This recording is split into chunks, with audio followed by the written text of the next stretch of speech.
Here are some great steak tips that everybody can learn how to cook a steak very easily. There's 4 letters you need to remember. RC, RC. What do we mean by that?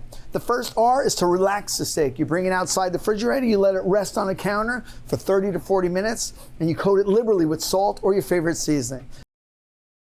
That's the first part.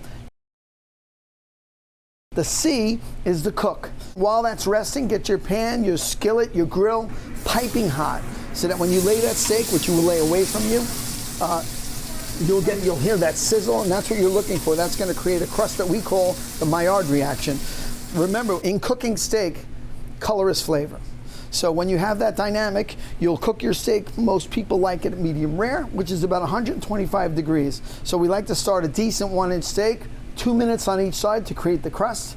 And then after that, we flip it every 30 seconds. About 5 minutes into that process, we'll stick a thermometer in there, and you're gonna look for 125 degrees. Okay, that's the C part.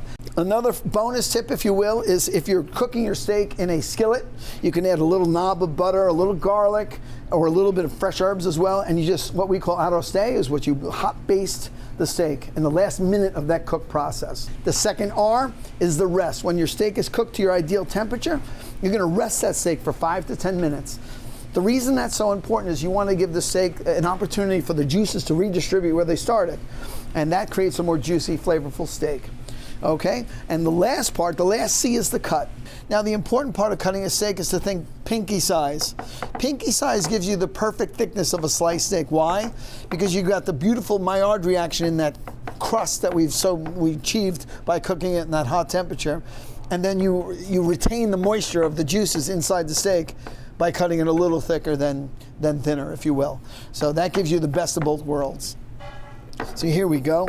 Chef John's gonna put that on this plate over here, and we're gonna finish it with a little pan jus, which is a fancy term that we like to use that incorporates butter, aromatics, herbs that you saw me cooking in the pan as it came off the griddle.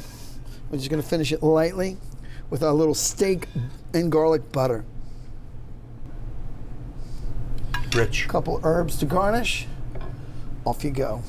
Here's the real piece de resistance for steak, of course, is a little Muldoon's flake sea salt. Always. That'll also give you the crunch. Always salt your steak. Always. You can never, ever oversalt a good steak. And there you have it. This is our 36-ounce bone-in ribeye that we serve here at Prime House. It is amazing. And that's it. Those are your steak tips from Prime House. Have you always wanted to be a chef? Absolutely. I have to be honest with you. When I was 15 years old, my mother was a manager of a restaurant, brought me in one day as a dishwasher. I saw somebody to the left of me flaming up a pot of mussels, and I was hooked. And from that point on, I was dedicated to being the best I could at this craft. And it is a labor of love and a passion of mine. It's basically a hobby at this point in my life, which I'm grateful for. But yeah, at an early age, I was. How about you, John? So I think that if you can go to work for 8 to 10 hours a day and do something that you absolutely love, it's not work. And working with great chefs and practicing the craft, it was easy. It came to me, and I love it. I love it because it's never work. I don't look at it as something that's hard to do. Working with great people makes it easy, and it's an enjoyable situation. I recommend it for people that if they have the talent, that they pursue their dreams and they go to work for 8 to 10 days and do it a day, and they love what they do, like I do.